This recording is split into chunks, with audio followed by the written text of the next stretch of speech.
ingin balik ke Mawa sampai udah keluarin foto-foto pernikahan atau foto-foto rumah tangga sama Mawa yang dulu bang gitu. Sekarang gimana bang update rumah tangganya Inara dengan Insan bang? Ya update saat ini sih sebetulnya dengan Insanul itu ingin kembali ke Mawa seperti itu. Ya kan mereka karena suami istri yang sudah punya buku nikah.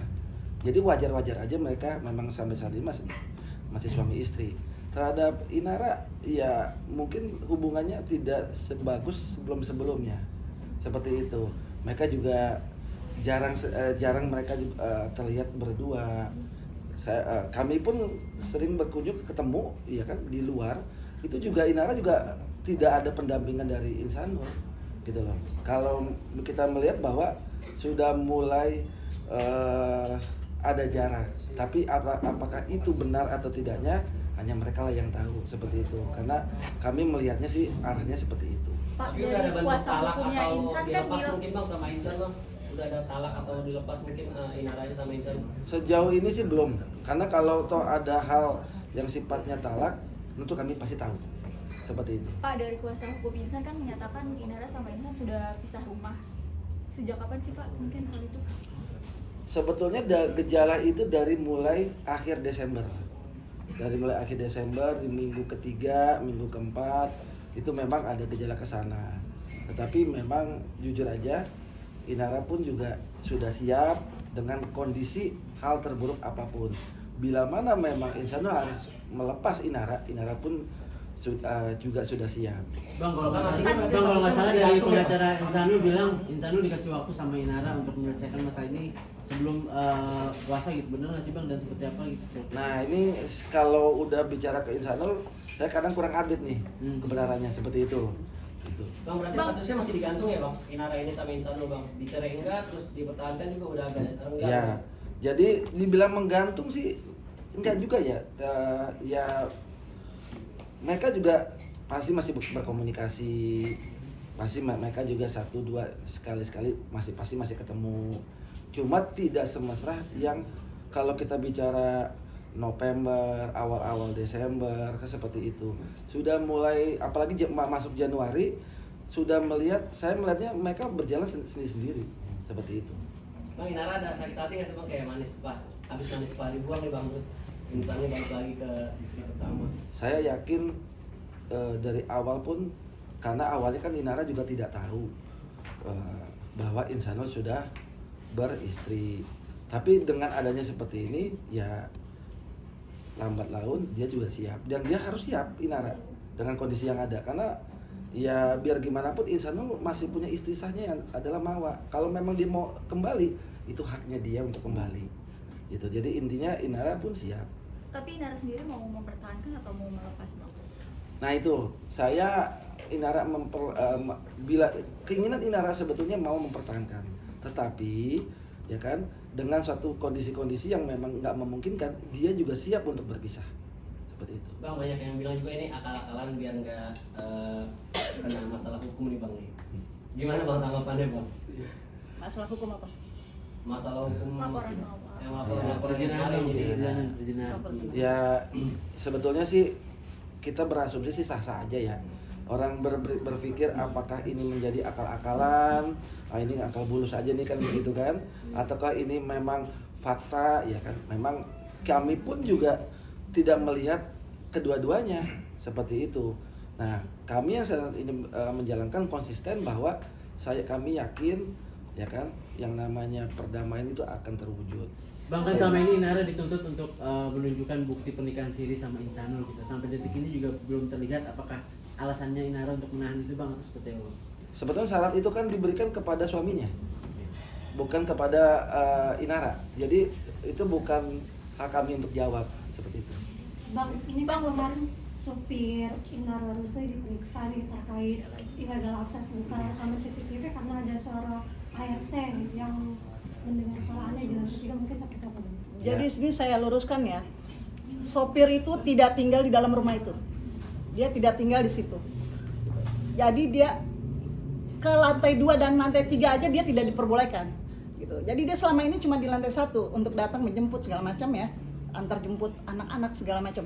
dan dia tidak diperbolehkan selama ini untuk naik ke lantai 2 dan lantai 3. Jadi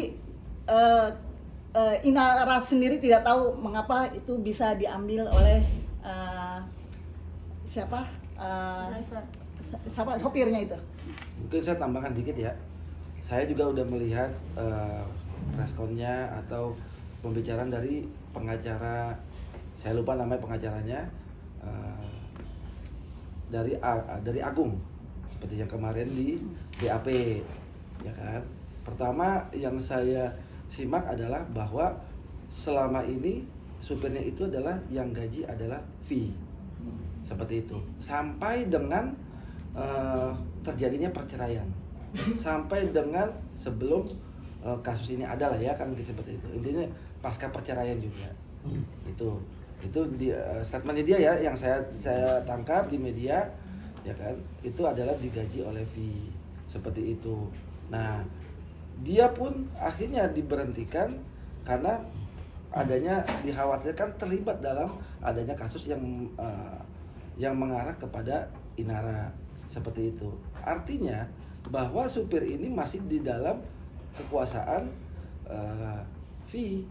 Logika kita begitu. Kenapa? Karena di situ ada gaji yang masih diberikan, yang harusnya haknya Inara setelah pasca pengadilan, pasca perceraian, itu kan sudah termasuk untuk gaji ART, mungkin di situ ada babysitter, di situ mungkin ada supir. Artinya harusnya yang menggaji adalah Inara sendiri. Nah, ini kan statementnya dari pengacara, kalau saya dengar adalah seperti itu. Berhentinya daripada supirnya nanti kena supaya tidak ikut campur atau ikut dalam serta di situ. Nah, ini kan saya melihatnya bahwa berarti kalau begitu kan mereka masih digaji oleh fee sebelum terjadinya adanya CCTV tersebut. Nah, ketiga saya melihat gini, kalau toh kita punya supir, punya AR dan sebagainya, kita gaji, itu nggak mungkin mereka berani. Mau kita ditemukan ada suara apa, kecuali memang ada indikasi di situ pidana pembunuhan atau apa, mungkin lain persoalan kan gitu kan.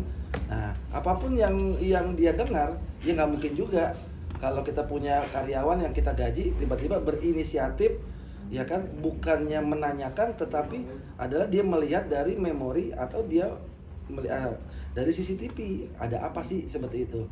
Yang nggak berani juga, seperti itu logika kami, seperti itu. Makanya kami tidak banyak intervensi kepada Bareskrim masalah illegal access.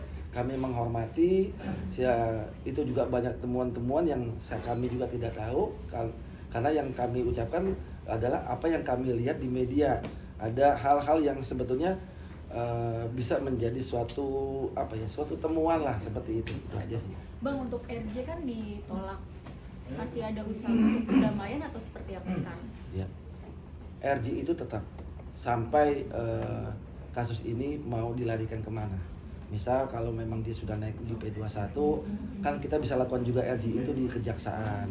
Jadi sampai kapanpun RJ itu tetap kita upayakan. Artinya gini, RJ itu adalah kita ajukan di Polda, tetapi kan kita bisa mengupayakan perdamaian di luar Polda sendiri, ya kan? Itu kami yakin, insya Allah memang perdamaian itu akan terwujud, karena kita kembali bahwa ini mereka adalah suami istri, gitu. Saya yakin itu ada jalan keluarnya. Bang, ini kan bahwa serius banget nih buat laporan perizinan ini. Kalau misalkan nanti RJ atau perdamaian tidak terjadi, Inara juga sudah menyiapkan diri untuk menerima hal pahit gitu, misalkan proses ini terus sampai akhirnya ada putusan hukum yang mutlak gitu dari pengadilan. Pada prinsipnya mereka siap, walaupun memang yang ditekankan adalah prioritas adalah kita bisa berdamai, ya kan? Kenapa? Karena ini menjadi presiden buruk. Apa yang menjadi presiden buruk? Ini adalah antar suami istri, yang satu istri sahnya pertama, yang satu istri sirnya kedua, sama-sama lingkup suami istri semua, dan di dalam ini ya presidennya buruknya apa? Ini akan menjadi kenang-kenangan kalau memang ini akhirnya sampai dengan ke tingkatan hukuman, putusan pengadilan, nanti menghukum sekian tahun, ya kan? Ini sampai kapanpun, dan ini mempengaruhi tumbuh kembang anak-anak, bahwa ini ya buruk akan menjadi buruk seperti itu, karena ini suami istri seperti itu. Masih ada panggilan tambahan nggak Bang untuk? Saya tambahkan sedikit. pidana itu kan ada dua, pidana formil sama pidana pak material. Ya. Pidana formilnya itu yaitulah bukti yang diajukan oleh Mawa. Bagaimana pidana formilnya itu bukti dijadikan sebagai alat bukti, padahal itu illegal akses. Bagaimana itu materialnya nanti bagaimana bisa berjalan gitu. Sedangkan formilnya sendiri aja itu tidak sah, melawan hukum gitu. Jadi menurut kami buktinya sendiri itu tidak sah gitu. Bagaimana mau dilanjutkan kalau bukti yang diajukan itu tidak sah gitu. Ya gitu aja.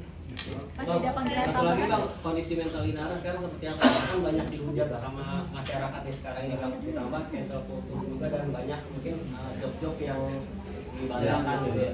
Sekarang kondisi mental.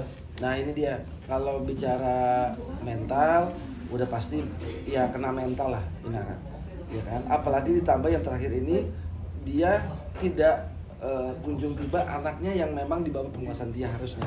Masuk kasus anak itu memang apa ya, tekanannya cukup lumayan lah itu, seperti itu. Jadi udah pasti yang namanya kena mental, ya kan, itu udah pasti seperti itu. Bang, tapi kalau mau udah dipanggil untuk panggilan Inara belum?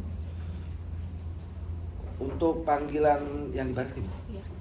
sampai sejauh ini kami belum dapat konfirmasi dari Kanit, ya kan, seperti itu.